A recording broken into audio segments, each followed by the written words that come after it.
Boa tarde a todos e a todas.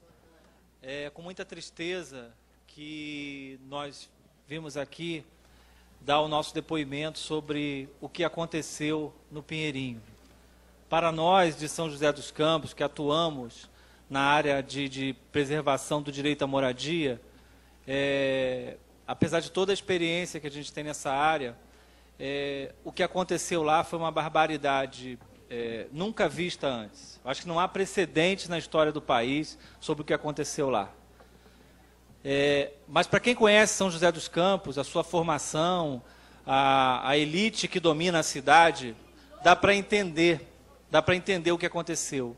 Porque o Pinheirinho é só mais um capítulo de extermínio da pobreza numa cidade que quer se vender como uma cidade perfeita, sem problemas sociais, onde esconde a pobreza, onde mata a pobreza, onde elimina fisicamente a pobreza para que a pobreza não apareça e a cidade seja vendida como uma cidade perfeita.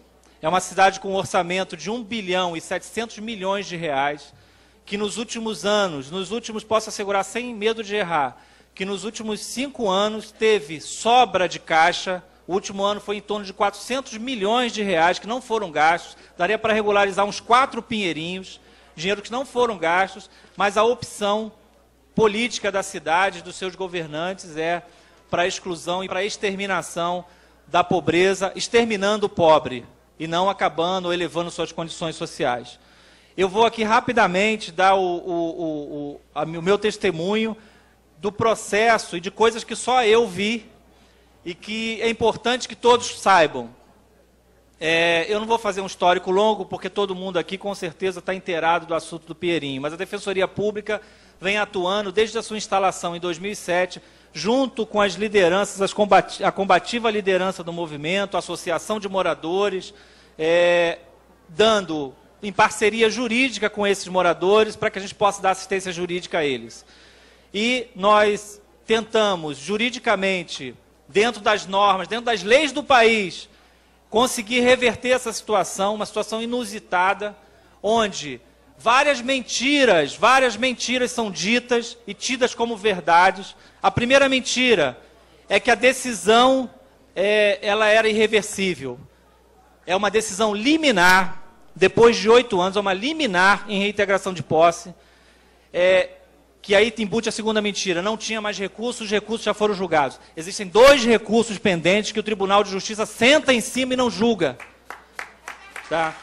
Para justamente não sair do seu âmbito de atribuição. Porque se o Tribunal de Justiça julgar, e esses recursos estão no Tribunal de Justiça já há bastante tempo, se o Tribunal de Justiça julgar, inaugura outra instância, que é o STJ, e eles perdem o controle da situação. Essa é a primeira mentira que é passada, e é uma decisão irreversível, que não tinham o que fazer, é uma liminar. Outra mentira, essa liminar é o reavivamento de uma liminar de um juiz incompetente. O juiz da 18ª Vara, ele deferiu essa liminar, foi declarado incompetente, e quando voltou para a 6ª Vara Civil de São José dos Campos, isso em 2005, o juiz, que era o doutor Márcios, indeferiu a liminar.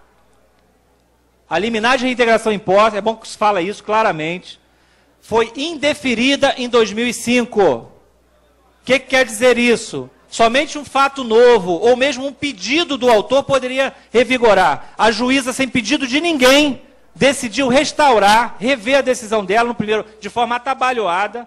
Na primeira, ela revigorou a decisão, isso está no processo, é público, qualquer um pode ler, tá? Ela revigorou a decisão do juiz incompetente, depois, quando questionaram, falou, não, eu não estou revigorando não, me expressei mal. Eu estou reconsiderando a decisão e estou dando agora a liminar, depois de 8 anos.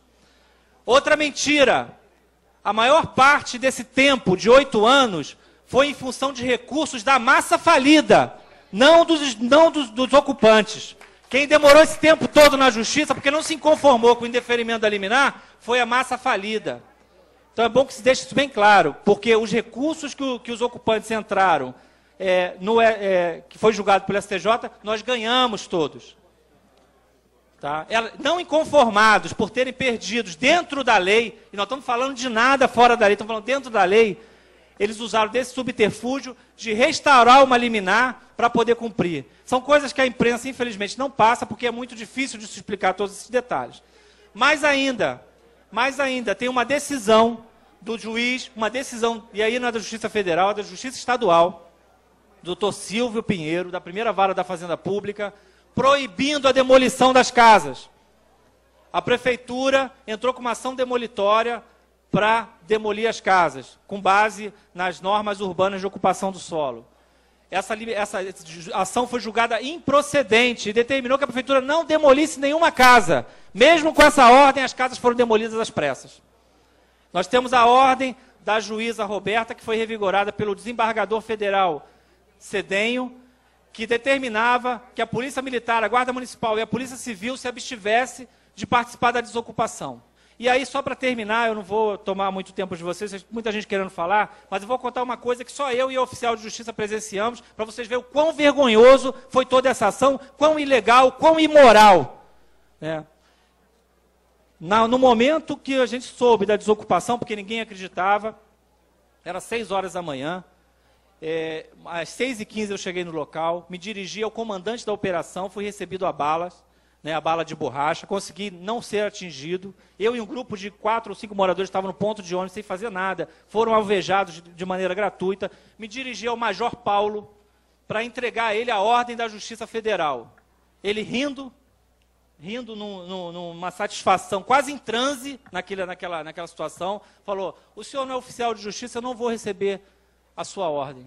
O senhor traga o oficial de justiça. Eu pedi para falar com o Coronel Messias.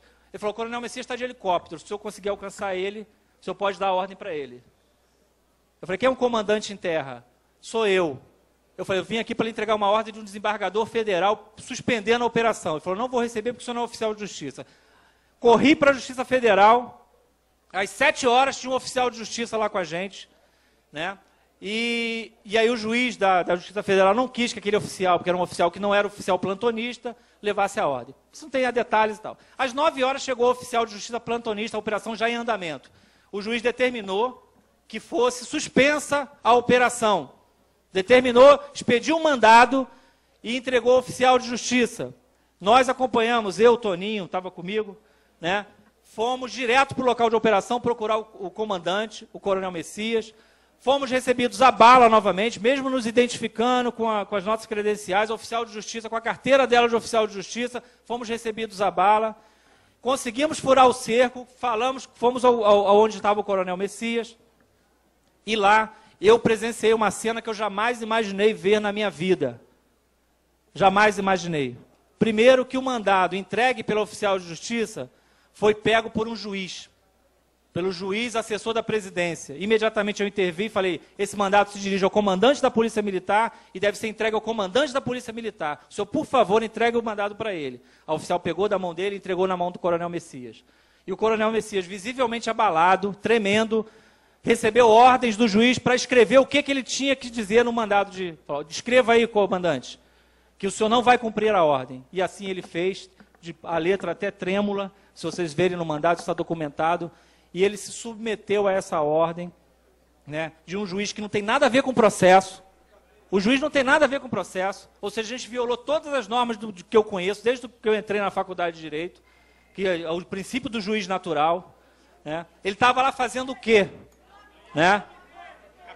Rodrigo Capês. Tá?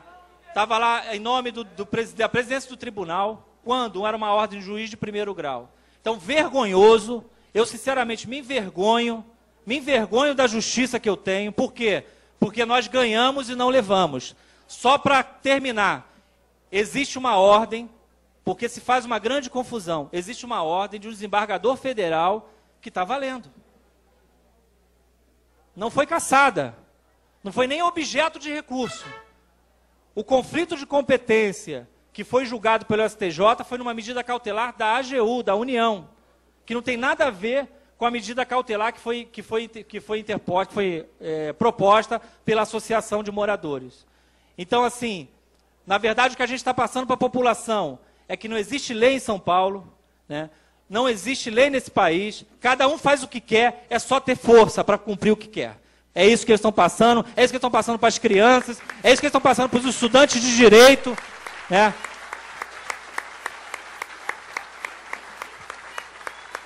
E a gente, eu acho que o mais importante é isso. Não é só indignação, não é só solidariedade. É que isso não fique impune. Que tenha consequências, esses atos tenham consequências. Doa quem doer. Muito obrigado.